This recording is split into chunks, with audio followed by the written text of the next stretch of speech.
My friend, thank you. This means a lot. My pleasure. Long overdue. I know schedules are tough.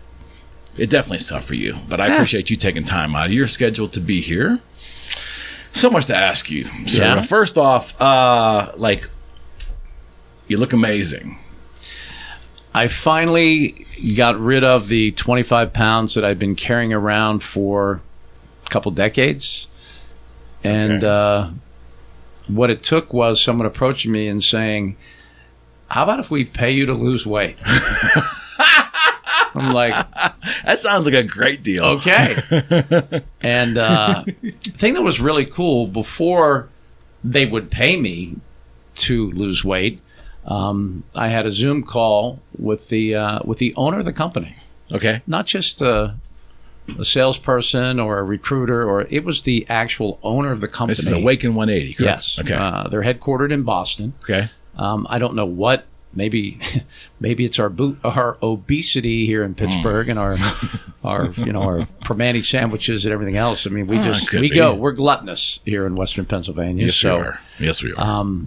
They really wanted to target Pittsburgh, and when I talked to her on this Zoom meeting, she was so intelligent, a nutritionist by trade, and she couldn't lose the weight she wanted to. And she was very discouraged and very upset. All the things she had tried hadn't worked. And she said, like a lot of the great, entrepreneurs, look at some of the people that are making it big now. I mean, our buddy at Tesla, he invented PayPal because he couldn't get people to pay things, electronically or, without, some sort of credit card fee or something or whatever. Correct. So, you got to give him credit for that. But she found a way to lose weight, and she wanted to share it with people. Mm-hmm. And here are the businesses that work. When you have a passion and you do it for all the right reasons. Paige Lopez is her name, and she does it for all the right reasons. Those are the people that end up making money. Right. Because it wasn't about making money at all. Yeah. It was about her solving her weight problem. And then it just transformed her life in such a positive way. She wanted to share that with people. Yeah, I have a passion for it. Yeah. And then that becomes a mission. Yeah. And she gives, and she gives, and she gives. And then that's when you can actually, it's like a bank. You don't get to take money out you haven't deposited. So a lot of these businesses want to take. A lot of people just get rich quick. They just want to find a way to make money. Mm-hmm. But it doesn't work that way. No, it doesn't work that way. And you certainly can't get any lasting success with that, right? I mean, you need to build something of increasing value over time for people. And do it the right way. And create a culture. Mm-hmm. And make sure, I just laugh at, we were talking before we got started about why a lot of things don't work or have staying power, or how come people don't figure things out. You use the NFL as an example. Mm-hmm. Well, I don't think they're exactly altruistic in any way. I mean, they're a bottom line business that does, I think $22 billion a year in profit. Mm-hmm. That's in profit. That's not in gross. That's in net. They control us for the entirety of the year. They do. The combine is strategically timed. The draft is perfectly timed. OTAs, it's just crazy how all of a sudden it's training camp and then it's football. And then as soon as the Super Bowl's over, we start talking about the draft. Like, what's going to happen? Who are they going to take? Where are we going to go? So they monopolize. And that's when I host, sports talk. I said, hey, the Pirates need to own their own season. Right. If not, the Steelers will just take it.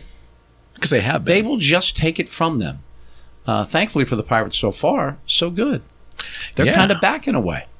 Yeah. They really are. 20-8 start. Well, the 20-8 start, they're up about 40% in attendance. May was tough. Now, granted, that's from nothing. Oh, May was brutal. May was a reality check. You lose 10 of 12, and all of a sudden everyone's going, same old Pirates. There they go. Here they are again. Right. Not very good. But now, this current 5-game winning streak, I don't know when this is going to be put together, but you sweep the Cardinals at home, you got my attention. They're playing Cardinals tonight, have right? always been. Yeah, I know. I didn't want to bring that up. It's so painful. With 12 Paul. total It's wins, so painful. and if they don't do well in this 3-game series, I mean, they've lost 14 straight on the road. Yeah, they are historically bad. Yeah. But when you know that you're leaving, they're headed to Vegas, and that stadium, which I'm sure you've been to. Yeah. I mean, it's bad. It's awful. It's awful. It's awful. They did really kind of gut the team the past 2 years, though. Yes, they have. Yeah, I mean, and it started with Melvin leaving for San Diego. I just knew nothing good was going to come out of that. Of course not. That was awful. I mean, one of the best managers in baseball at the time. Correct. Yeah. And I was never a proponent of Moneyball. And when I saw the movie and I saw how people that I knew were portrayed, it was so false. Yeah. It was so entertainment, false. wasn't it? It was, but he was not a genius. He did not win anything. He didn't change the game. He didn't change the way that people were going to... No. He just wasn't what he thought he was. Moneyball doesn't give the differential to me, which is late in the season... When the game's on the line, the heavy batters, the money players aren't there. They're not there when you need them. You can get you to the playoffs, can dip and weave and maneuver, but ultimately, when it counts, the heavies aren't there. Correct. When you win a championship, 99% of the time, your stars behaved as stars. And they were better than the other team's stars. Or maybe the other team's stars were in a slump or they didn't perform. Absolutely. You need your stars to be stars to win championships. Now, granted, the role players are huge, and we've seen it.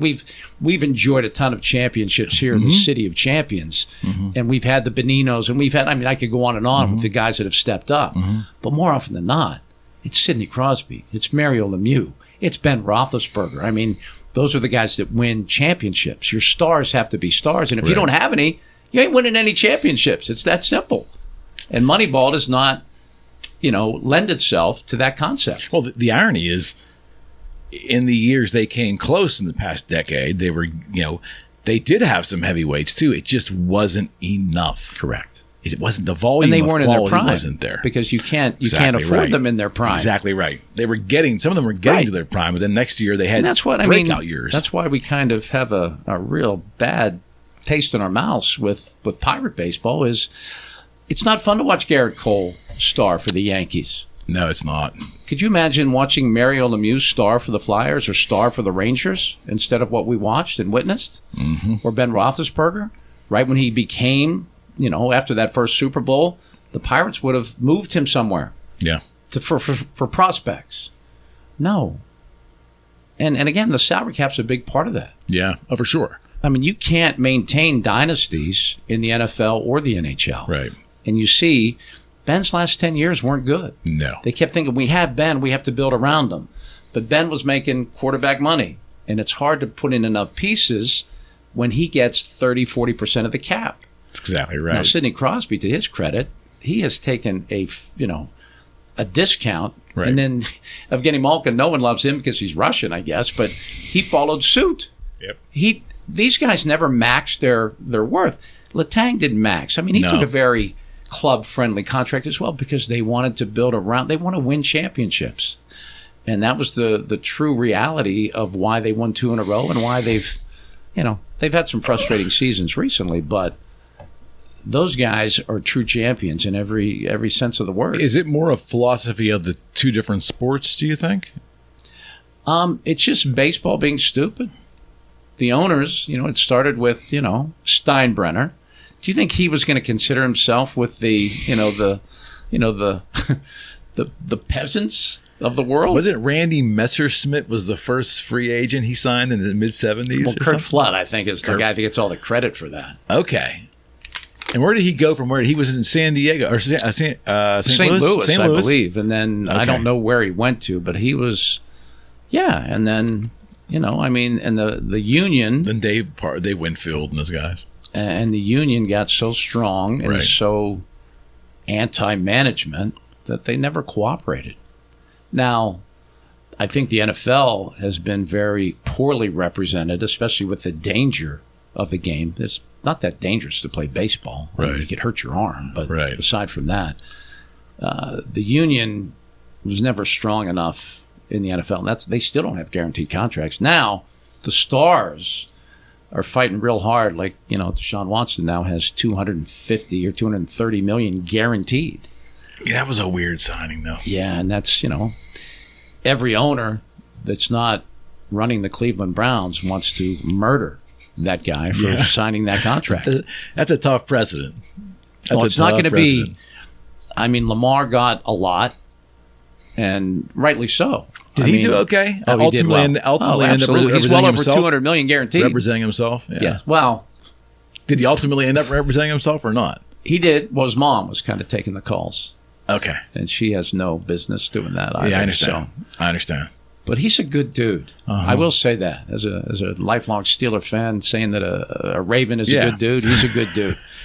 But I don't think he's ever going to win a Super Bowl. I don't think he can throw it well enough.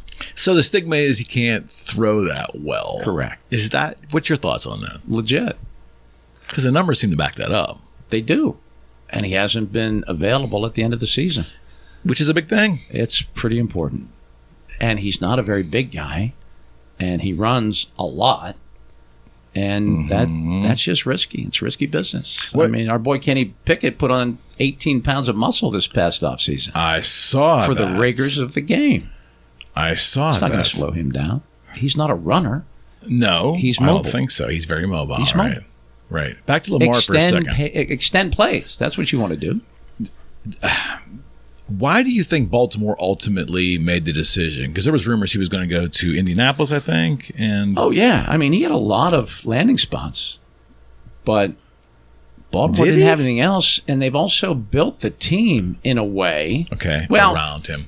The contract that Deshaun signed and the whispers that, Lamar goes, I'm a good guy. I mean, I've never been accused of anything. I don't have 28 civil suits against me. I'm not an abuser of women or, I mean, and I've been a much better player than Deshaun. I want as much or more. So there weren't as many landing spots at that point because it was just. Got it. He'd kind of gotten that message out that, well, he said, and every quarterback should feel that way. I mean, it's really not the smartest thing if you want to be on a championship team to, like, as much as everyone loves Peyton Manning and he's unbelievably entertaining, there's only one Super Bowl in Indianapolis because he was very selfish. He maxed out his contract every single year. He got what Peyton could get.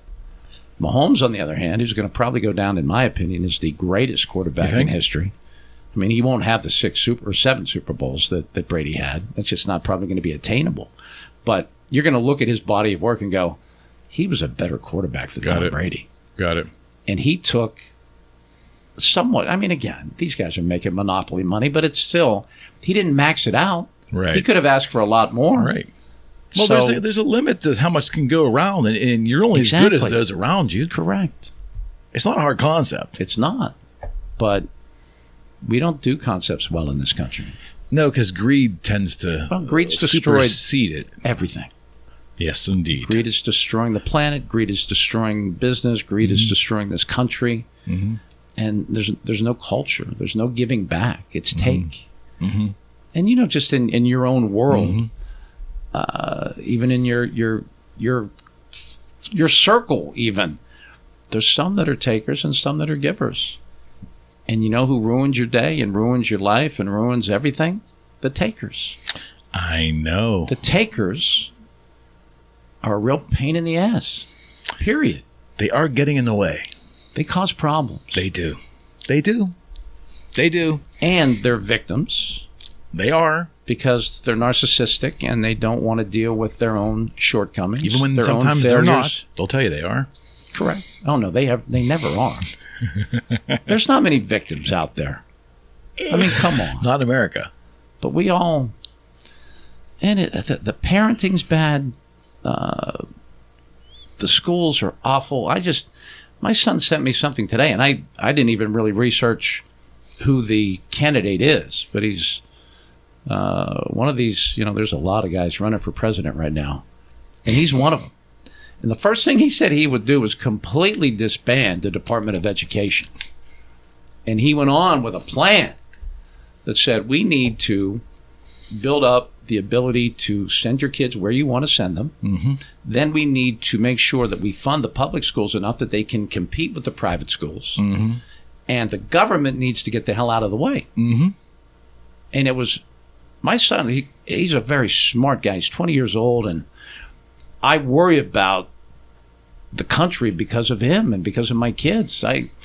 I've lived an amazing life. It's been a great run. I mean, I'm not checking out anytime on purpose, but I don't look at the future as being very bright for this country. It's hard. Because I think we're going to hit, it's darkest before the dawn. Mm-hmm. We're headed in a very downward spot. It's a spiral. This country and this world is headed in a decline of morals, a decline of caring, a decline of taking care of each other. We suck. And I mean everybody. I don't put one side. I'm an equal opportunity offender.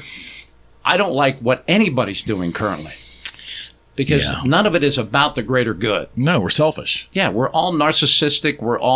We have an agenda. We have a narrative that it doesn't matter if it's right or wrong. Because, come on, the stuff that they're throwing out there is truth. What is truth? Well, as defined. Here's one thing that is truth that the pandemic, and again, I even hate talking about it. I do. But it is the actual science. Things that are actually scientifically provable. Mm-hmm. That is the truth. You would think. Someone, I don't know. I read a lot, and I wish I could attribute to where I heard it. But here's the difference. The stuff that's being perpetrated on us now, the nonsense, and there's a lot of it. If it was written down and buried and then discovered 100 years from now, it would be laughable. They'd be like, what? Are you serious? That's just ridiculous. That's not even something that even abides by any common sense at all. Mm-hmm. If you would actually put facts and science, and again, science can change a little bit, certainly, but at the same time, most things are pretty scientifically provable. Sure. If you buried that and you discover that in 100 years, you go, yeah, that's true. Mm-hmm. That to me is truth. Things that don't have the slant, don't have the spin, don't have the bullshit associated with it. And no one, and that's not sexy. That's what hurts me so much. It's not sexy, though. Well, that's why I'm not the go-to guy on sports talk radio anymore, because I don't want the hot take. I don't want, was it Brady or Belichick? Which one? Well, it was both, clowns. You don't think they both had a very important, influence? But you have to have a take. You got to have a stand. No. You don't, actually. Right. You really don't. Amen. You can actually talk about... Amen. And right now, I mean, think about if you would listen to an Obama or a Clinton speech right now, when they were running or they were actually in office, they are so freaking conservative compared to what's going on now. There's no question. You would think that's a Republican talking. And you would still, they're your heroes if you're a Democrat, right? Mm-hmm. They were. Now they're not nearly as insane enough to even consider what they say. It's just, it's mind-blowing. I know. It's mind-blowing, right? I know. But I'm as libertarian as you can be. Here are the things that need, in my opinion, to change. I am the boss of the politicians. They represent me. They serve the public. But you know what they do now? We should know everything about the politicians. We should know everything about what they're doing. It should be transparent what they're doing. Is it? Never has been. Never has been. It's ridiculous, right? Yeah. It's ridiculous, but they don't serve us. We think that, come on. You have all these career politicians in there now. And how can we not see this?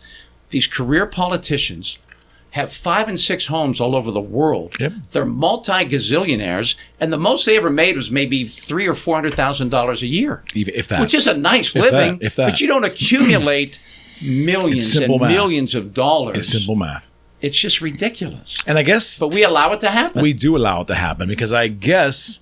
until a specific law is written that they can or cannot do a certain thing. They find a way around it. The investments, the insider trading, it's unbelievable. It needs to be blown up and started from scratch. But you'll have no career politicians, no lobbyists. Oh, man, I couldn't agree more. Period.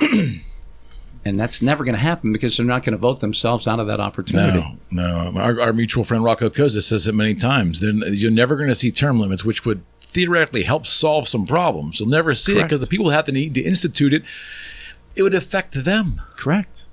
They're never going to do it. And if they lived like we do, then they would understand how they need to represent us. But they don't live like we do. They have benefits for life, health care for life. They have health care for life. Health care for life. It's just complete idiocy. And here's the other thing. The other thing that's gone completely upside down. The media is supposed to tell us the stories. They're supposed to investigate and then tell the truth. They don't do anything that even resembles that. No. A story happens, whatever it is, breaking news, school shooting, whatever it will be, put on CNN, put on Fox.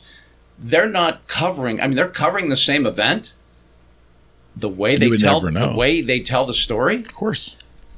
But why are they so hell-bent on their agenda as opposed to the truth? Because they're being told what to say. What's a business? 100%. And there are some interesting memes across this interwebs. Paul, have you seen anywhere like there's an issue that happens one evening and then they show clips of the local news from all these cities across the country and the verbiage is fucking identical. Yeah. Like they're reading off a script. Now, where is that coming from? It's one centralized place? Well, yeah, basically. And actually, what they really want eventually, and I don't know who they, the George Soroses of the world or the people with billions that are trying, Bill Gates. He's not a good guy. Bill Gates came out and told everyone to get vaccinated. And guess who had, a big investment in the vaccine? Of course. He did. And then he came out and said, it's really not that effective. He'd already made his money. So now he wanted to come off as a credible source. It's a cash cow. See, we now live in a world where it's not, people think it's right against left. It's money against no money. I don't think it ever has been. It's money against no. Go back and just watch George Carlin from like 30 years ago. He was spewing the same nonsense then. That's what they did then. So they divide us and they conquer us. And we've been divided and conquered forever. Well, we're so comfortable in our modern life. They've made things so comfortable just to exist that staves off any kind of rebellion. Correct. Right? Although there's enough guns for a rebellion. True. I heard a comedian the other day say, good point. the first thing they did, the founding fathers, was free speech. That was number one. Be able to say what you want, practice the religion you want, practice your beliefs. Killed in England for it, right? The beauty of it was you can say whatever you want. You know what the second thing they decided? We need freaking guns. Everybody can have a gun. If we're going to say what we believe, we're going to have a gun. That's how it went. That's the history of our country. Free speech is one, guns are two. It's the Second Amendment. Well, let me ask you. I put you on the spot. What's your thoughts? What's your thoughts of gun control in this country? Because you're probably like me. It's not an absolute, right? It can't be an absolute. I hate the fact that, again, there's no compromise. There's no intelligence. There's no how do we control. We don't want to take away your guns. We need to make sure that all of the guns are registered. All of the people that buy them have a mental health check before they attain them. Seems solid to me. Maybe, and this is difficult because, my wife, God bless her, why do you question everything? And I'm like, because they're all liars. Okay? I question everything because they're all liars. Period. To me, that's simple. And she goes, yeah, I guess. That's the history of our country. They've all been liars. They've all lied. But I'm not a fan of assault weapons. I'm not either. But if the government has it, don't you have to have it too? If you believe that they're that corrupt, which I do. Yeah. I do believe they're that corrupt. Yeah.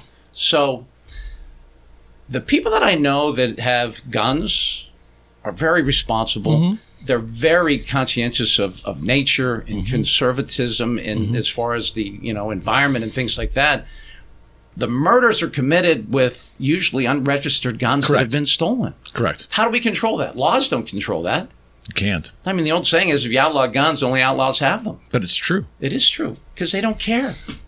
It makes the world less safe. If you add laws, and now, like, we've defunded the police, but now they're going to go, what are they going to do? How are they going to, they're not even, we can't even make traffic stops anymore. Is that true? Is that where we are right now? That's what I heard. Yeah. Okay. So we want a lawless society, but at the same time, guns are awful. Well, I just have to laugh at the big cities now that have had 2 years of this nonsense, in some of these big cities in regards to defunding the police and all that. And all of a sudden now they're wondering how just it's so terrible that the drugstores have to put all the stuff behind glass with locks and keys, and they just think it's just targeting certain demographics of people. And I don't think it's that at all. It's theft is theft is theft, no matter who's doing it. Right. Well, I mean, look what they're doing. And they're not even arresting you if you steal something that's not worth $600. They don't even prosecute. They've given you a license to exactly. We're promoting a lawless society. Yes. We're promoting a lawless. And then on top of that, they want to take your guns. Yeah. I mean, I'm an Irishman with a bad temper, so I will never own a gun, because you realize I would have not lasted long with a gun. So yeah, but I certainly believe I get it. in the right to bear arms. Yeah, I do too. I do. But I will never be bearing arms. But, the solutions to most problems are usually never an either or answer. Oh. It's a combination of this can be true, but so can this. Let's take a little of this and a little of that. It's like making a cake. There's multiple ingredients to make it work, to get it right, make it taste good. But why do we have to have absolutes in every single thing? Is it because it's easier? Because, no, that guarantees no resolution. They don't want resolution. But we should want resolution. Well, we do. We say we do. Yeah, but we don't do anything because we feel powerless, because really we are. Right. Because, have you seen Dope Sick with Michael Keaton? I've heard about it. You need to watch the movie. I have not seen it. It explains everything to me. Okay. I mean, it's a real microcosm of the world in which we live. All right. Where they kept prescribing opiates, getting people addicted, and guaranteeing that everyone's going to keep buying their drugs. Making sure that marijuana, which is not addictive, not a gateway drug, was demonized, and they put millions of people in jail for something that, again, marijuana is not harmless. What a travesty. I mean, it's not good for you. No, I don't think it is either. But it's far better for you than oxycodone or anything else. And we have now seen, it's proven. But, and here's another thing. I mean, and you stopped drinking, right? Completely. We still celebrate alcohol in a way that it's an amazing concept. I mean, it makes everything better. What is one thing alcohol's ever made better? Nothing. I still like a drink now and again. I do. I know it's not good for me. It's not. But there's enough people monetarily benefiting from the sale of alcohol, no doubt, that it's not going anywhere. I mean, we saw what happened in Prohibition too. I mean, we're not going to go without alcohol. We're not going to go without guns. That stuff's not going to go away. What we need to do is make a concerted effort to bring peace among the people so that we're not killing each other. We need to empower people to help themselves. We need to get rid of the division, because people want to be safe. They want their family to be taken care of. They want to live, a nice life that they can afford. They want affordable housing. They want to be free. Yes. I want to think what I want to think. Right. I don't want anyone to tell me what to think or tell me what I do think. Exactly. You have no idea what I think. I'm a white 62-year-old male. Everyone thinks they know who I am and what I think. Of course. Seriously, that's when I could really get violent. You have no idea what's inside of me. Don't you dare judge me because I am a white 62-year-old male. Okay? I don't have a racist bone in my body. I don't have a homophobic bone in my body. Right. What I want is fiscal responsibility and social tolerance. Amen. That's all I want. And personal responsibility. 100%. And accountability. Yes. And I want rid of these clowns in office. All of them. I want a third libertarian party that brings us back to what the forefathers founded this country based on. The ability to be free. Period. I don't want thought police. I don't want cancel culture. I don't want any religious right nuts. I don't want any nuts. Do what you believe. Leave me the F alone. Uh-huh. Period. We got half the equation right. We're all doing whatever we want. The problem is we're trying to force that same stuff on other people. Correct. Oftentimes strangers we don't even know. Right. They should still do what the hell I say because my way's right. It's almost like if you're lucky enough to do and be in this country and have the ability to do what you want, that should be enough. Right. Why do you need to make others do what you do? It's crazy to me. And a lot of it is it's nuts. And there's a lot of good things. And I spend more time than I should on social media. I do. And a lot of it is because there's like puppies and there's really cool things and there's really thought-provoking things. And I see a lot of really cool, very deep Christian things that I love to read and I love to be a part of. Mm-hmm. But then there's the vitriol and the nonsense that just, it's so easily, people just get triggered immediately. They want to be, Paul. They go to it like it's the leading to the pig to the trough. And they just suck it up. But I forget who did the commercial. It was a commercial for alcohol. And they made, my memory's not as good as it should be, but I think I can get the overall concept that it was wonderful. They simply brought two people that they knew were completely at the opposite ends of the spectrum politically. Oh, for a forum beer like Heineken or something. It was done in Sweden or something. That? I did. It was excellent. It was a long form advertisement. They would bring these people together. Yep. And they would have a drink together and just get to know each other. And they were so friendly and they were like, wow, what a nice, like you and I would meet. I'm a right wing nut and you're a liberal beyond liberal, but we're having a beer together. We're talking about our families and our kids and the sports we like growing up. And then they say, oh, by the way, after they have this bond, they say, so now let's talk about, I think they were forbidden to talk about those things. Then when that came up, Heineken, I think. They got that immediate oh, I don't want to have another beer with you. It's like, wow, actually you did, but now you think that you don't. And that's how they've divided us and conquered us. Because, when did it happen? Because I'll make the argument before the web. It was let's say from 88 to 96, it was starting to get the parties were starting to get more of their philosophy into the ways of our lives, I think. But before 88, man, I kind of think that, we didn't lead with our politics. We never would think, we wouldn't wear a pin saying this person or that person or this side or that side. We didn't lead with it. So you'd be at a ball game and know a bunch of people in your circle, and you would kind of maybe know one was left or right or whatever, but it didn't affect anything. Oh, not at all. But now it's different. Right. So when did that happen? Was there one big momentous moment? I don't know. And I don't know why people feel I can't like or dislike someone based on that. I just can't. Well, I can't.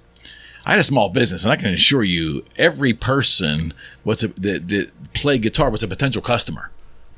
I had no delusions or what they thought.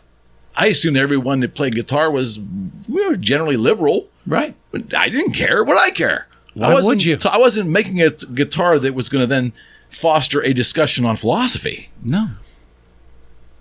It never crossed my mind. How mind. does it sound? I mean, that's what we're talking about. Yeah. Does it feel right? Is it the right way? Exactly. And then we would find commonality in bands and musicians and all that. That's the juice of life. This other stuff is so inconsequential. And being around sports my whole life, and it was such a big part of my life, the kidding and the joking in a locker room is what America should be. Mm-hmm. We have a common bond. Mm-hmm. We're all striving to be as good as we can be as a team. I mean, team sports, when done correctly, when parents don't ruin it, is the greatest learning experience in the world. You're right. And my son now, I hear him like finally saying the things that I said that he would learn from playing team sports. And of course he wanted to quit. And of course a referee cost him a game. And of course this guy sucked and that guy did it. And this guy, I'm like, guess what? The reason I love you doing this, get ready for life, man. It's a microcosm of life. He played club soccer. This was hysterical. The coach even told him, you're definitely our best goalkeeper. There's no question. Do you think he started? No. Why not? The kid, dad, of course, was second in command at UPMC or wherever, and he donated, like, of course, he paid for a grass field, went to turf. He paid for it. Of course he's going to start. I go, do you understand why he's starting? He goes, yeah, but that sucks, Dad. I go, ready for the world yet? Right. Are you ready for the world? Right. It's a microcosm of life. That's youth sports can be. Yeah, absolutely. The lessons learned there. And often you're hoping the kids don't have to learn lessons in spite of their parents being batshit crazy at the games. And again, this is another thing that happened too. The helicopter parenting, we have made every kid feel entitled. As opposed to when you got in trouble at school, you got in more trouble at home. Yeah. Now we're getting teachers fired if my kid's in trouble. My kid got a bad grade, that teacher sucks. Because get rid of the teacher. Oh, yeah. Are you kidding me? Well, I think we've made our child's lives and their experiences more of a reflection somehow on us. We're either living through our parents or we're identifying their problems as ours. So now we're using them to solve it the way we want them to solve it, or we want them to be. But we don't let them solve it. No. We left the house at 9 in the morning. We dictate everything. And 9 in the morning in the summer. And we had to figure out how to entertain ourselves. Until 4. And we would pick teams and make the rules. And there would be fights, and there would be issues, and there would be all sorts of chaos. And then there would be compromise, resolution, and fun. Yeah, because kids can figure it out. Always. You got to let them do it, though. Now, like, when I see parents getting over to the playground because Jimmy wasn't, he was held out of it, I'm like going, let your kid figure it out, for the love. Don't. You make sure you're not. Get out. Leave your kids alone. Problem solving is a great thing to learn. It's a great skill. Disappointment, anxiety, all of that is, we can't prevent it. No, I'm not going there. But oh, come on, Paul. when you take away adversity from your kid, you're destroying your kid. Yeah, there's no question. When you fix it for your kid, you're destroying your kid. When you fix their grades, make them start on a sports team, get a coach fired. When you do that, you're the worst parent in history. I couldn't agree more. You only grow through adversity. You only learn through adversity. Michael, now, did you see Air yet? The Michael Jordan movie? No, not yet. Oh, you got to see that. Is that good? Oh. That man took not making the varsity as a sophomore, which not everyone makes it as the greatest motivation in history. And there's so many more. I mean, I could go on and on, failures that turned into colossal success. And that's what it takes. Yeah, but you're only going to learn that through example, like watching your parent do something similar or doing it yourself. You have to do it yourself. You can't be told to overcome that because something better is there if you work harder. Right. You can't tell a kid to do that. Right. They've got to be able to do it and find it on their own. They can see it through your example, but it can't come. You can't dictatorial tell them. The only thing I didn't ever allow my kids to do was quit something they started. Amen. Hey, if you hate it, this will be your last year. That's fine. I'm not going to make you do something you don't like. And me being, football, basketball, baseball, hockey, played all of those sports. I never touched a soccer ball with my hand or my foot in my life. Of course, that's the sport that I'm like, let's go. Exactly. If that's your love, let's do it. Yeah. I didn't care. Oh, it's not our life. You're going to let your son play soccer? It's not our life. Yeah, it's my son's life. Exactly right. You're going to let your son play soccer? That's a problem, Paul. You're asking me that? Of course I'm going to let my son. I introduced him. I put him on skates. He still loves to play basketball because that was my passion. And, he tried baseball. That didn't go well. He hated it. And I said, and I still tease him. I'm like, well, yeah, everyone that's afraid to get hit by a baseball, play soccer. I mean, that's where you belong. I get it. So, I mean, that's hilarious, right? That's great. That's great. You're afraid of the ball, play soccer. I think that we have we have absolutely figured out that it's easier to deal with people if we can label them quickly, make an assessment of who we think they are with little or no facts ever. Oh, yeah. We don't facts or brand them and either engage vivaciously because we think they're one of us, or if we get that feeling they're not, literally just dismiss them completely. They're not for me. It's crazy. I couldn't run a business like that. I couldn't be a realtor and how can you operate that way? Oh, wait, I don't want to represent you. What do you mean? Well, you're not my kind of person. It's crazy. Your house may sell I'm for sure 400 that happens, grand. I'm not going to represent you. But I mean, it's not, I'll tell you one thing, it's not congruent with the entrepreneurial mindset. And that's why I think I have a lot of friends that are entrepreneurs where we don't understand the motive of it. It's so foreign because we're trying to survive in business, and everyone is a potential customer. Correct. It's not good business sense. No. And that's why when I see businesses taking a political stand in any direction, it's never going to work out well. You're just going to alienate, whether you should or you're shown, it's right or wrong, doesn't matter. It's going to happen. Musicians, same thing. I love so many musicians who do take political stands, and oftentimes they're not in alignment with me. But I love their music. Right. I don't care. No. If I got to go to a concert and hear 5 minutes of that babble, it doesn't offend me. I just tune it out. Right. I mean, I would prefer they don't do it. It's not a place for that. I don't care. I do. Shut up. Play your music. I paid for a concert for you to. I don't want your political bullshit. I prefer. But ultimately, they have the same right to do it. And if you piss enough people off, they should vote with their wallet. Yeah.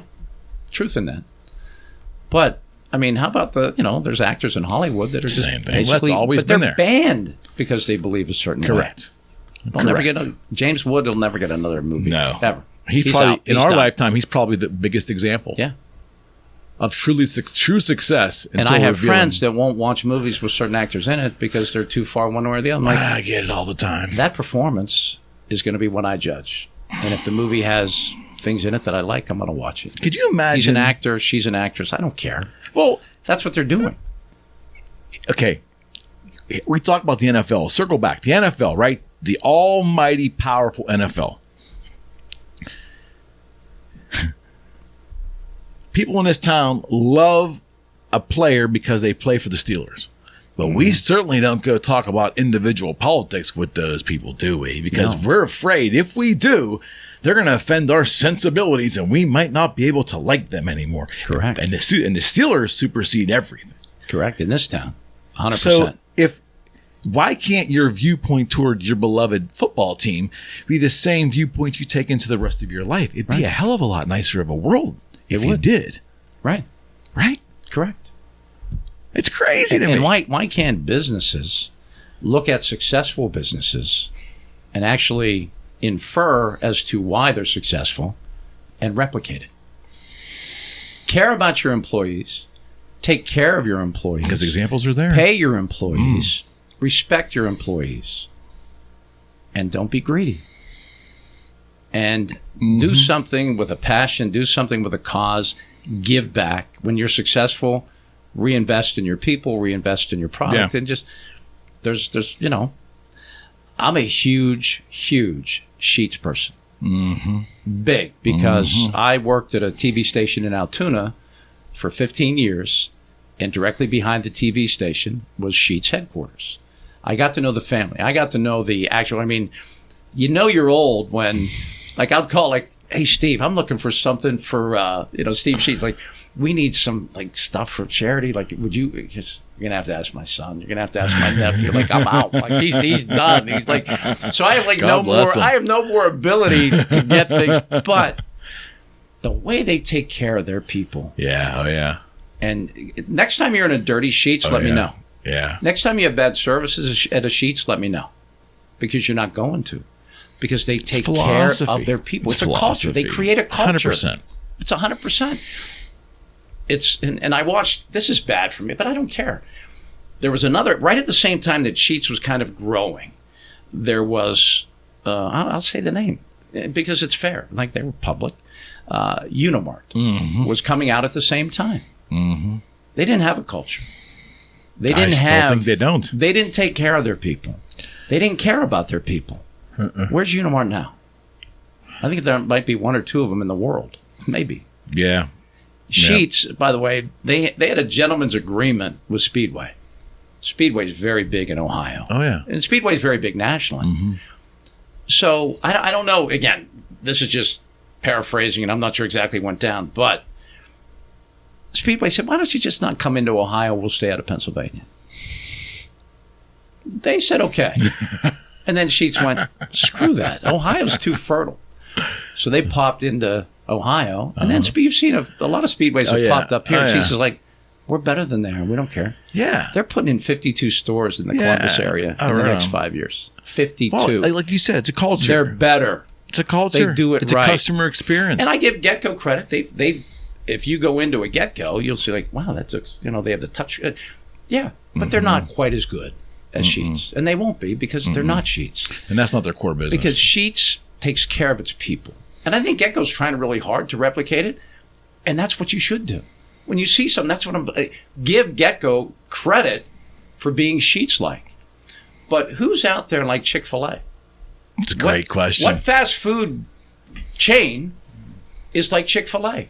Who, by the way, philosophically doesn't believe in working on Sundays. Mm-hmm. They leave $2 billion on the table per year, and they don't care because that's what they believe. They do it right. It's a pleasure to serve you. They train the hell out of their employees. And if you're not getting it right, you're probably not going to be getting it. You're going to have to go somewhere else because we do things a certain way and we take care of our customers and we have quality product. They had an instance in Houston, this is like 4 or 5 years ago, their computer system shut down at the airport. Okay. At lunch hour. Manager made a quick, I don't know if it was individually owned or not, but he just went, this is our bad. It's on us until we get it fixed. Free food. Mm-hmm. I mean, they didn't, broadcast it, but if you came there, they didn't turn you away. Like most were like, hey, we can't serve you right now because our computer's down. What do you need? What do you need? No, that's on us today. They took a huge hit. Yeah. And you know what? Everyone wrote about it. The fact that I'm talking about it, the fact that I'm hearing about it, but no one ever believes that way. Give, and then you'll get. Mm-hmm. If you do things the right way, it will work out for you. But no one does that except for like Chick-fil-A. I know Sheets does. I mean, I'm sure there's other companies that I'm not recognizing, but those two always stand out as create a culture, take care of your people. How about when your people feel appreciated? How about that? Novel concept. Think about it. The greatest employee in the world is the appreciated employee. Mm-hmm. Hey, Eric, thanks so much for staying a little later today. Mm-hmm. I know you had somewhere you had to get to, but I really needed you. I'll make it up to you. You know what? Take tomorrow morning off. Come in a couple hours late. I'm so sorry that I kept you, but I needed you. Thank you. Mm-hmm. I appreciate that so much. Mm-hmm. Do you get that? I mean, thankfully, you haven't really worked for many people. No, not for a long time. So you haven't had to deal with that nonsense. Yeah. But employers that just take and don't give, they don't deserve extra effort from you, in my opinion. Oh, I agree. They don't deserve you to go to the wall for them. I agree. I work in a business where we give we take so much personal satisfaction in our craft.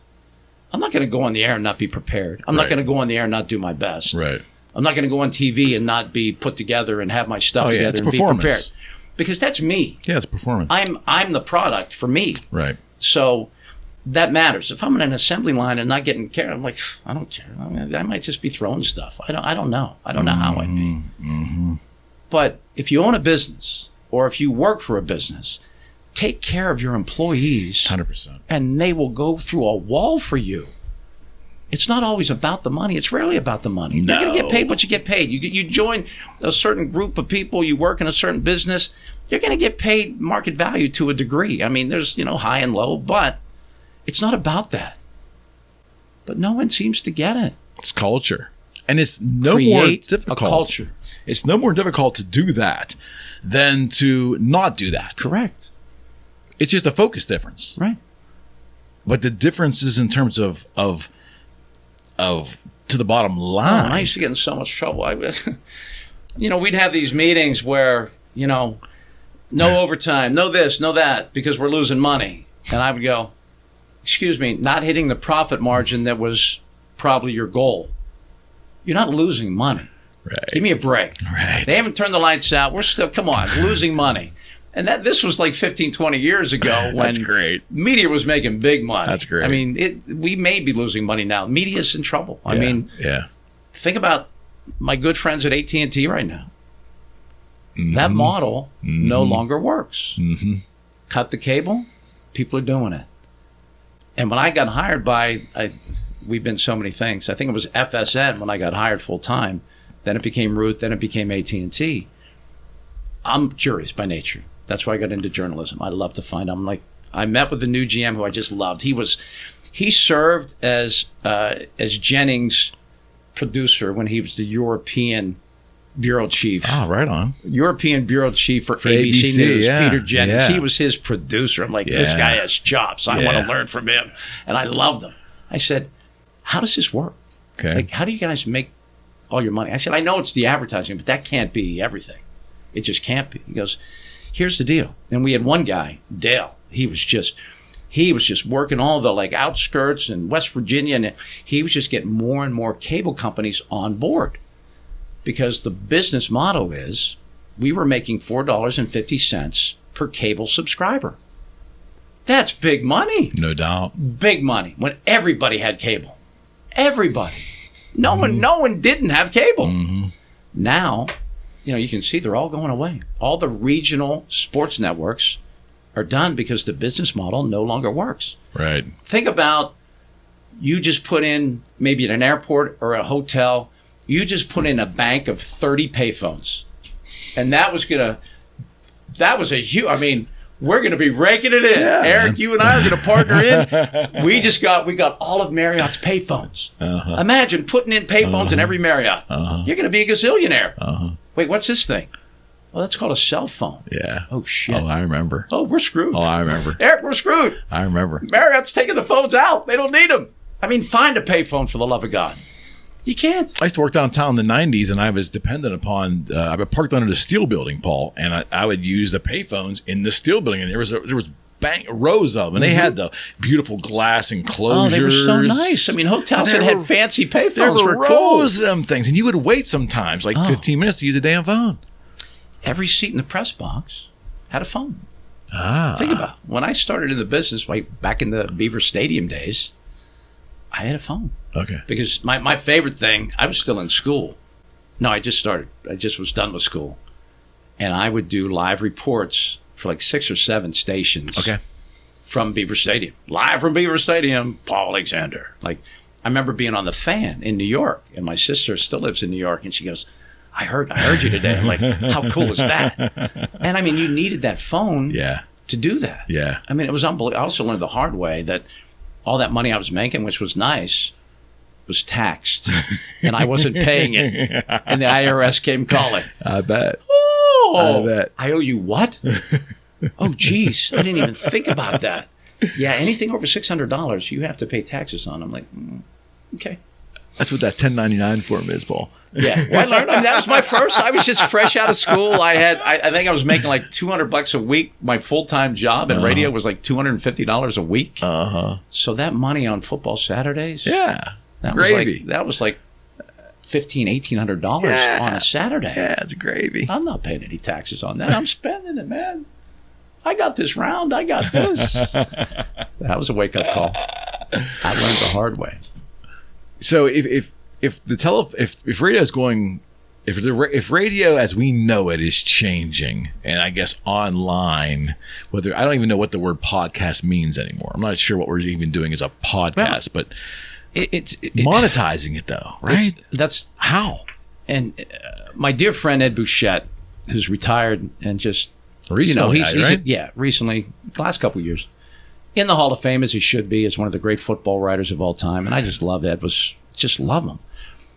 But I remember when, and again, my goal was to be a newspaper writer. That's what I went to school for. I wrote for the student paper in school. I loved that. I just loved, because it didn't matter unless it was in the newspaper. Right. Honestly, 100%, it didn't matter. 100%. It meant nothing. 100%. It was on TV, big deal. Was it in the paper? Yeah, it was in the paper. But when it really became apparent that they were going away, newspapers weren't going to make it. I said, you need to give the actual physical paper away and monetize the online stuff. You need to monetize the online. But we now have the ability to get stuff without paying for it. Mm-hmm. Like I pay a small amount for The Athletic. Right. I like that. Right. And I just because Yeah, Ed, I paid for it especially, too. I think I bought it when Ed went to The Athletic, when he left the Post-Gazette. I think it. that's when I subscribed. Yeah. So I still have the ability, if you use incognito, you can get on the Post-Gazette. I mean, you can easily get information. It's not hard to get. Mm-hmm. And now now the challenge for radio is, everyone uses our app. I work with Audacy and the Audacy app.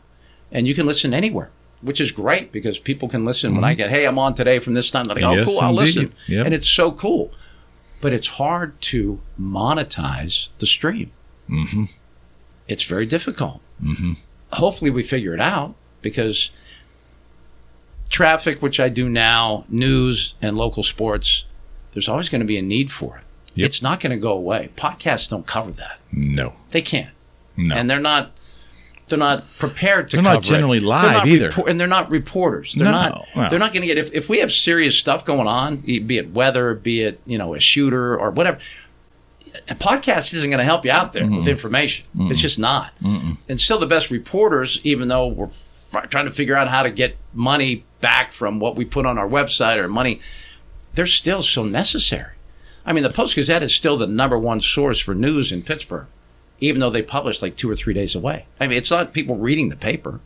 I mean, my kids, 29, 24, and 20, have probably never held a newspaper in their hand. They've never watched a local newscast in their lives. So that's going away too. The 6 and the 11 is now the 3 to, I saw that. what are you doing? You're killing They don't these know people. what they're As doing. someone that used to do TV news, that's probably something they'd have to offer me a boatload of money to get me back in that nonsense. A boatload. No one's watching. No. I mean, the ratings, when I was the morning anchor at KDKA TV, and I remember we got up to like a 6 or a 7 in the mornings. And, you're going head to head with 2 other really good stations. Right. I mean, with talented people. And we were very excited. Now, if they do a 2, it's a big number. I mean, it's not. Well, we consume our It's not media good. differently. It's just how we've evolved. It's all. Yeah. If it's not on your phone, it ain't relevant. It's like almost when I think of a podcast for any genre, just take sports. To me, that format is great for a longer, in-depth conversation that is not typically sound. You have to, because again, if you're interviewing someone on air, Paul, and you're only given like 7 minutes with that person. Oh, that's healthy. 3 Okay. to 4. 3 Okay, to 4 there is you more go. the standard. Yeah, so you got to know what you're going to ask them, right? And you've got to hit the And you got to hope big that they're ones. interesting.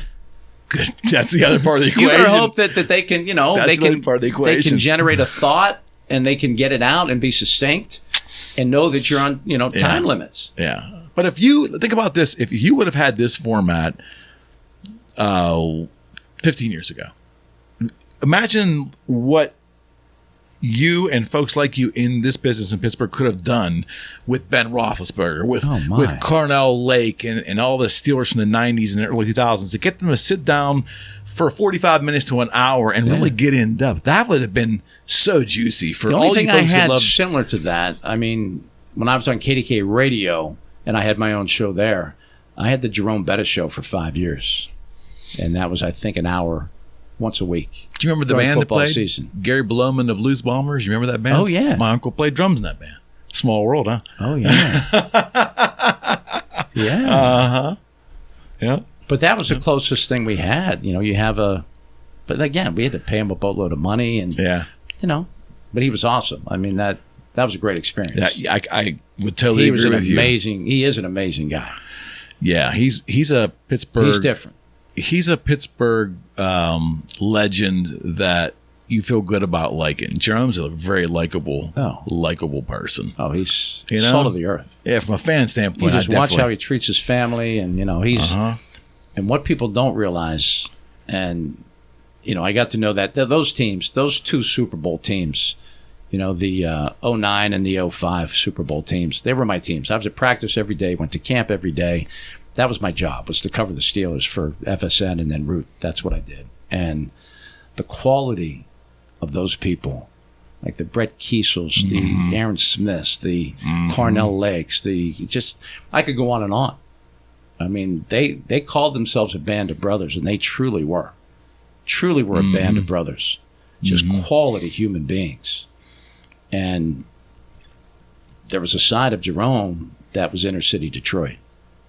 And if you crossed him, if you needed to be straightened out in that locker room, that man was going to take care of business. Ah, okay. And that was the coolest thing, being out in Detroit, his hometown, for that Super Bowl, which is how fitting. I mean, Hollywood couldn't write it better. No. And when Joey Porter said, when we're supposed to run out, we let him run out by himself. We're not going out. Yep. So Jerome goes out by himself, and people went nuts. I remember. They went nuts. I remember. It was so cool. Like a home game for him almost. It was so cool. But that's the only time I had with a kind of a longer format, where you didn't have to worry about 10-second sound bites and telling a story in a minute and 30 seconds. A complex story in a minute and 30, that's tough. And that's, I think, the underrated skill that the average listener doesn't get when they listen to the successful ones, the good talk show hosts in this town. The skill that you folks have is exactly that. Understanding the time limit you have, getting what you need out of your guest, if possible, at that moment. And be entertaining. Exactly right. Be entertaining and be fun and be factual. That's the skill. And not everyone has it. No. I mean, and now I think I've fallen out of favor in so many ways that I'm not going to say things that I don't believe. If I say it on the air, I believe it. And a lot of times it's opinion. So I'm not saying that it's right, but I'm saying it's what I believe. I'm not going to say things to get a reaction. Now, some people that do that are really good and very successful. Very successful. But I don't want people to hate me just to listen. I don't want people to think I'm going to shock them just to listen. I'm not going to do that. And I had a little discussion with my boss today, as a matter of fact, and we were talking about a certain individual, and I just said, listen, I'd rather have the people that I respect and like me, than the masses to tune into me that, because I lied to them, or I said something outrageous, or I said something that I didn't believe just so they would listen. I'm never going to do that. Is it a different audience now? I think so. And it's our attention spans are minuscule. Is that what it is? Yeah, they can't. People. And if you don't have Stephen A. Smith and that whole nonsense on ESPN, people yelling at each other, not going to do it. I'll get heated. I'll get passionate. Yeah. I'll have a very strong disagreement with anybody. For sure. But it will be, all right, now it's your turn, my turn, your turn. All right, you know and what? It's civil. I ain't changing your mind. You're not changing mine. Have a nice day. And I move on. And that's fine. And sometimes, my wife's like, you were mean to that guy. I'm like, well, you know what? He was coming at me. I was coming at him. And that's okay. Because I always see it as, I'm with buddies at a bar and we disagree. Absolutely and right. And that's fine. Who cares? Absolutely right. It's not personal with me. You can disagree with everything I say, and I will not feel any differently about you. I'll just think you're wrong. Right. That's all. And that's fine. Yeah, but see, that's authentic though. And oftentimes I think when you hear nothing but hot takes, or you hear a controversial or a lead for like the next segment, and there were controversial questions going to be asked. It's just, after a while, it's like, if it's just for titillation standpoint, it's not rooted in anything authentic. I have to say, the person saying it, I'm saying, well, what the hell does he really believe? Right. What do you actually believe? Right. I'd be more interested in hearing what you believe as opposed to what you're supposed to say to set it up for the next segment. Right. To keep them interested, to keep, it's like. And I have no problem with being devil's advocate sometimes, just to try to see how deeply you do believe. And I'll poke, I'll prod, I'll go after things that maybe I'll then come clean. Oh, by the way, I was just seeing how much you really thought or believed in that, because I believe the same thing. But I just want to challenge you. Sure. That's all. Sure. Yeah, but that's tactful, though. It is. And it's also, again, it is entertainment. If it's done right. Yeah. It has to be entertainment. People aren't going to listen. Yeah, Paul, but maybe we're just an older, dying breed of listener. We're old school. And again, a lot of shows are two-person shows. Yes. And they don't take calls. They don't.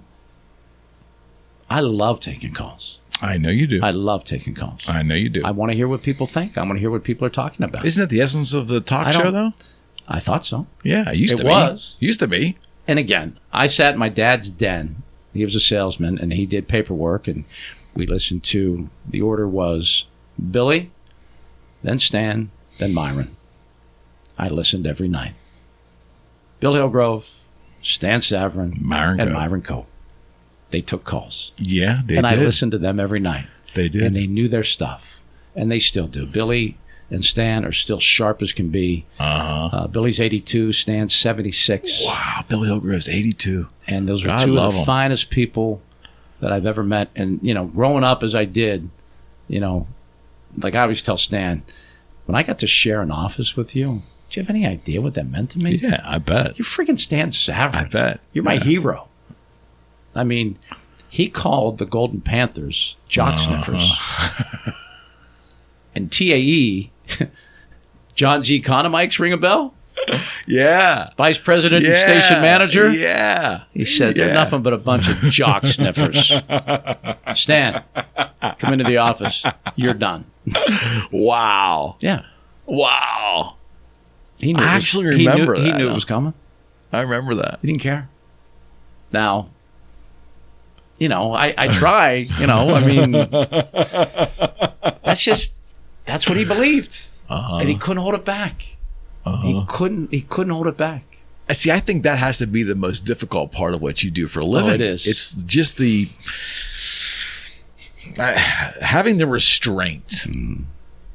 See, podcasting, we don't need as much restraint. First off, we don't have a big audience, but the other thing is, we're not. Also, the but FCC you're is not still throwing it out there where people can grab it, certainly, and expose it. Certainly. So if you say anything that is, you know, cancel culture material, correct, you won't have a podcast anymore. Correct. They might blow this place up. Don't, man. This place is too cool. Please. It's too cool in here. I don't have much. What I got's kind of cool. It's very cool. I don't want to go blown up yet.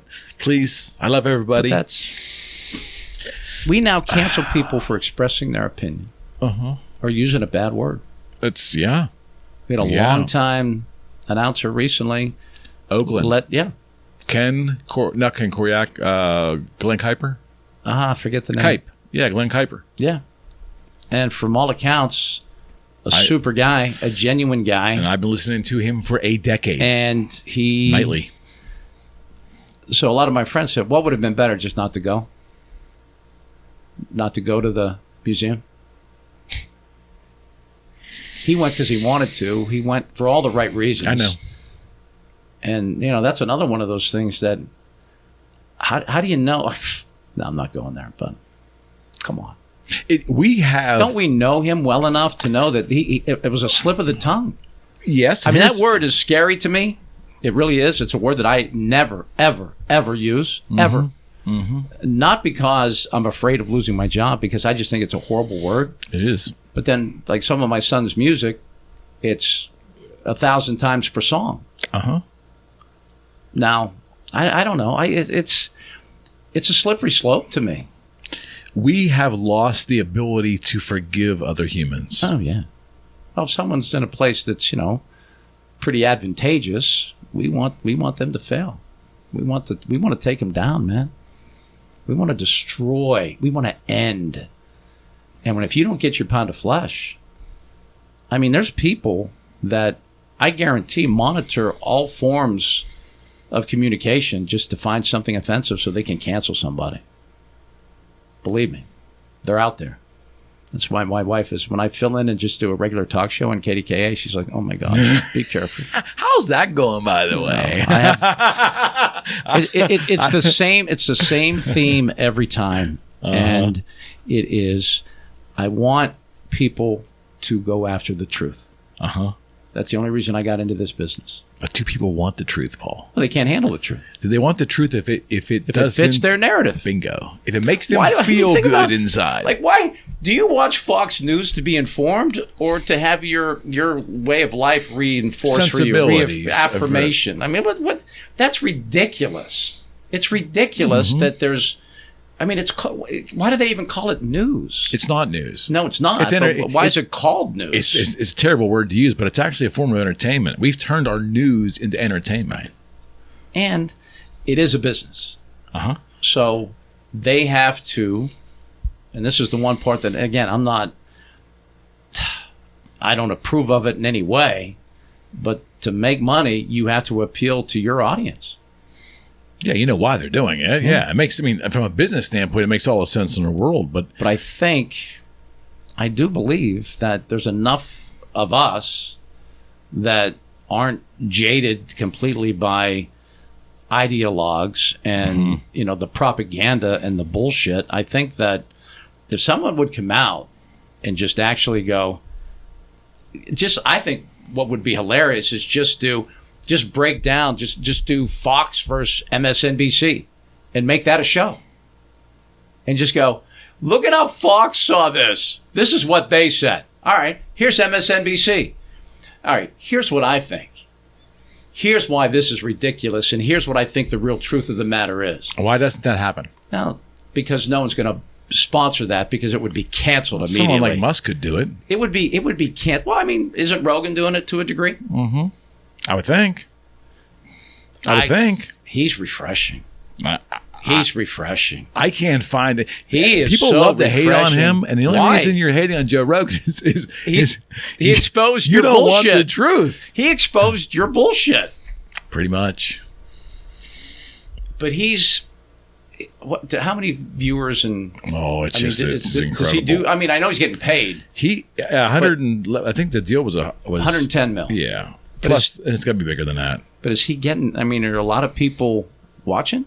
I think he was. I think, or is it a niche? Oh, he's the biggest. Mass? He's the biggest thing on the web, hands down. Yeah, no. And those who hate him are watching him anyways. Well, then he wins. 100%. He wins 1,000%. 100%. But, and again, I don't watch him enough.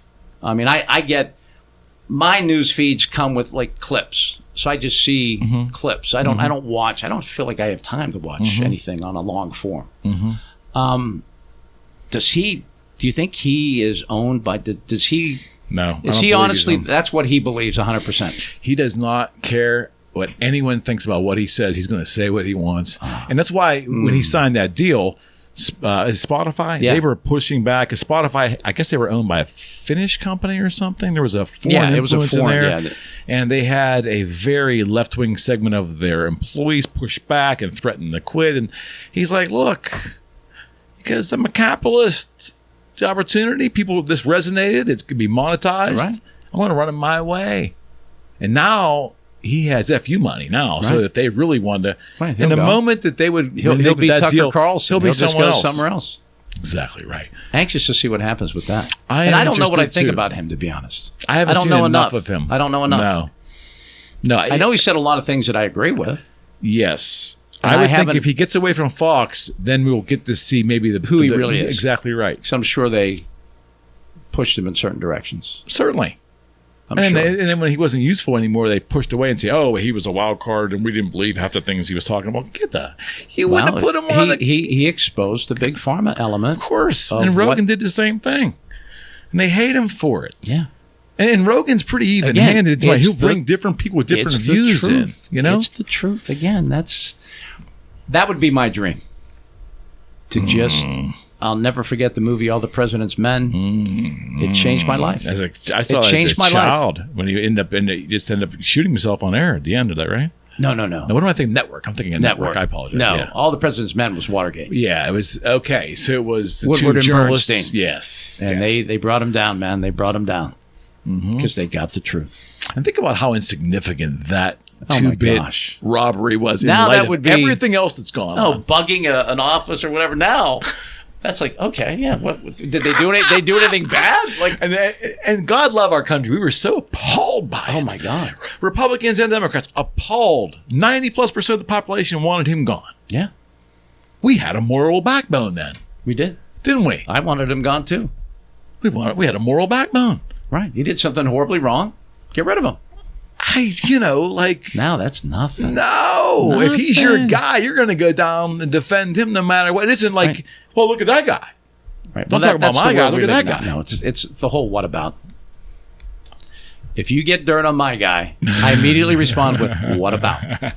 It's automatic. What about? Oh my I hate that. I hate that world. What about?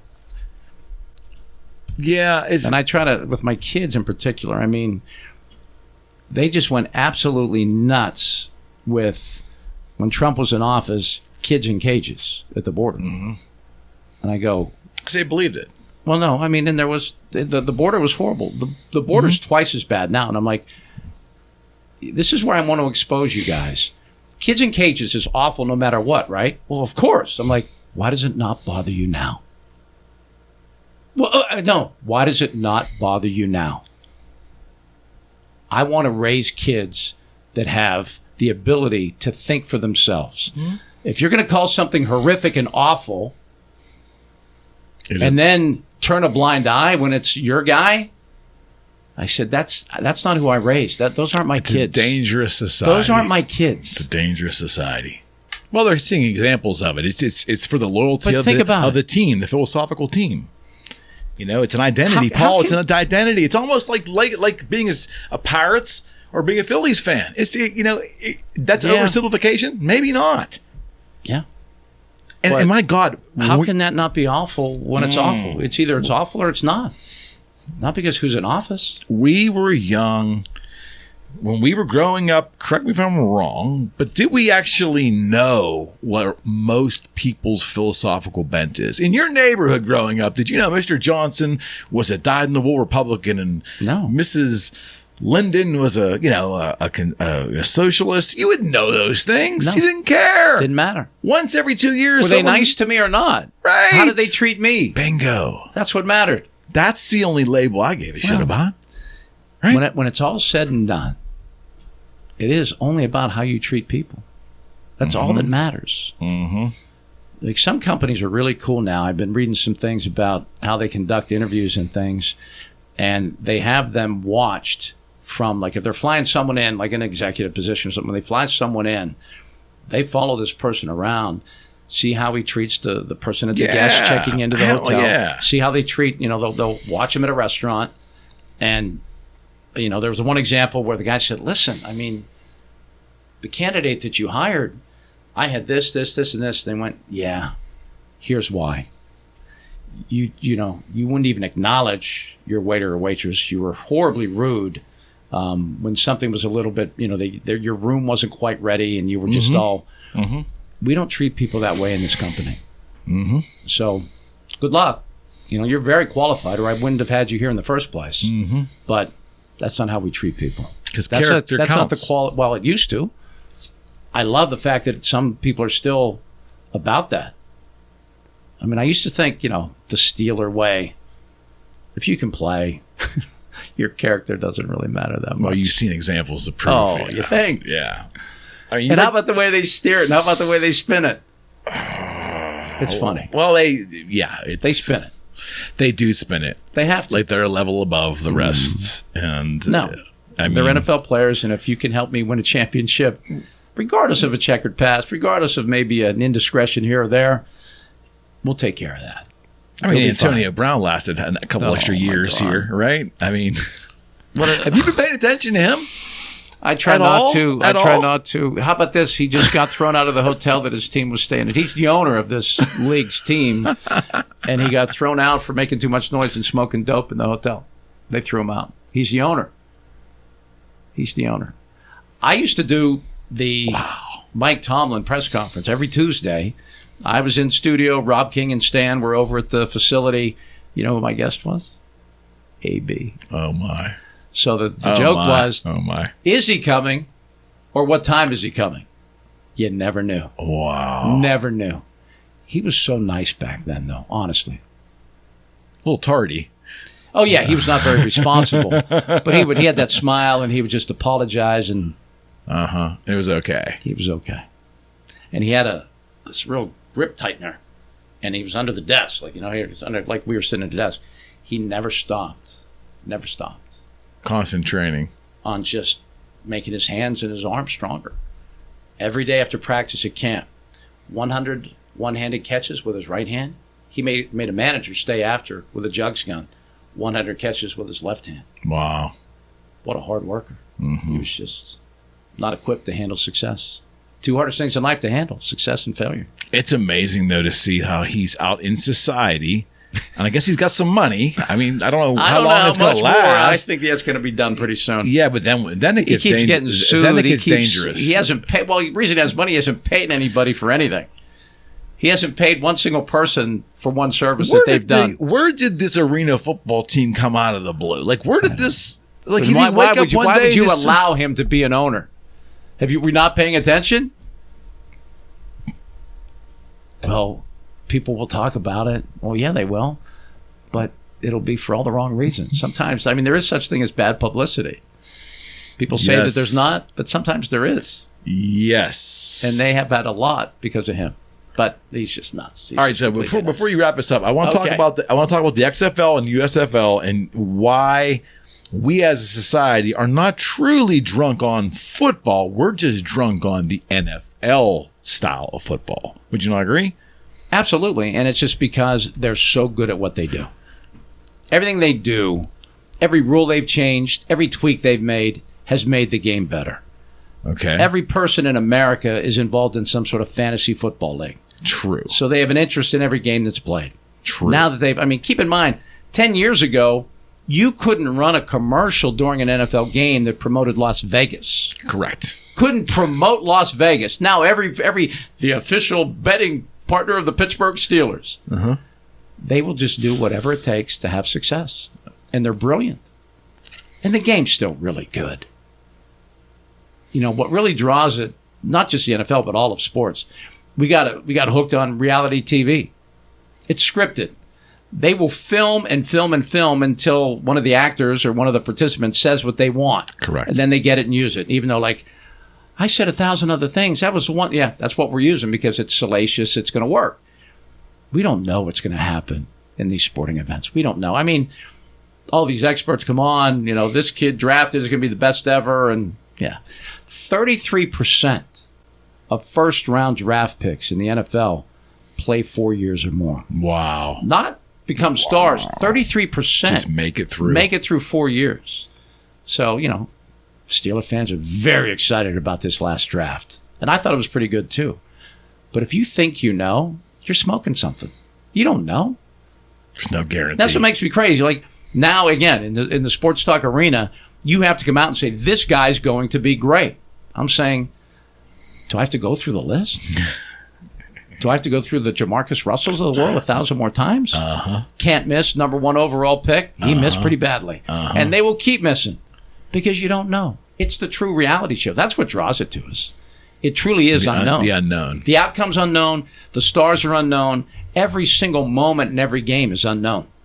Anything can happen. That's exciting. And they're good at building the characters behind all the individuals, all the players. They market the hell out of it. They do. It's like perfect. A machine. So you're saying it's the package that we're in love with, not so much the actual game itself. Correct. Yeah, I mean, I love college football. Always will. I'll watch that with as much, vigor as much as an NFL game.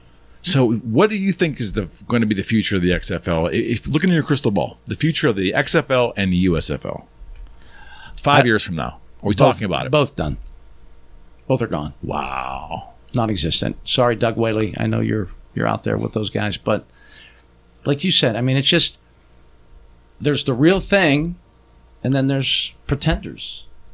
They're never going to have. I mean, we're not in love with just the game of football. We're in love with the NFL. Right. That's what I would think. And you can't compete with the NFL. Obviously think about. not. I mean, and again, I do have to get out of here. They've tried. Think about this country, free country.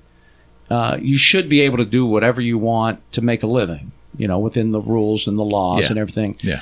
Now, the wrong guy challenged the NFL and Maurice Claret. But think about the lobby that the NFL has with this government, with this country. You have to be the age of a college junior to play in the NFL. Imagine telling like Macaulay Culkin he couldn't be in Home Alone. Right. Oh, you're not old enough. Right. Well, wait a second. We need kids in this movie. The NFL blocks you until you're a junior. You know, It's your junior unbelievable. class It's unbelievable. is done with school. You're not I mean, thankfully now they're paying college kids and they're not pretending that they're students anymore, because that was a crock. That was an absolute crock. And so many schools at least tried, but they were finding ways to get really talented kids through classes at every school, at every single school. For decades. Forever. Yeah. And they were getting paid, too. The thing I love now about college football is the cheaters are pissed. Yeah, there's no advantage anymore. There's nothing. Right. The people that are crying are cheaters, like Jim Boeheim at Syracuse. Oh, this is wrong. Even Saban, this is wrong. Well, hey, coach, what's that mean? It's a level playing field for now. everybody now. Well, I mean, it's not, because some schools can't afford to pay their kids. It never will be a level, purely level. Right, but at least it's an equal opportunity. Which is fun. And Oklahoma and Nebraska, they're this notorious big schools that paid. Is it Texas A&M that has Boone Pickens? You remember Boone Pickens? I sure do. I mean, he's a multi-billionaire. Oil guy. Yeah, billionaire. Yep. Well, you better start really finding out which alumni from your favorite school is willing to part with a couple $1 million to fund your team. Man, because it's going to be required. That's a whole podcast in its own right. That's insane. It's insane. It's the Wild West right now. The money, yeah, sure. And now down to the high school level. And I really think the reason this goofy government wants to hire, 80,000 IRS agents, it's to collect the money from those kids. Probably. They're all getting paid, and they have no idea that that's taxable. Hey, by the way, that's the one thing that came out of that budget deal is that they nixed all that. Did you see that? Thank God. But that's what I think they were armed for. To go get all the college kids to pay taxes on all their millions of dollars they're paying now to play college football. Buddy, did you have a good time? I had a blast, as always. This needs to happen more often, and got to get you on a panel show. We'll talk about that. Yeah, we'll do that. All right. Thank you, Paul. I appreciate it. Thank you. My pleasure. Paul Alexander. We're out. Mwah.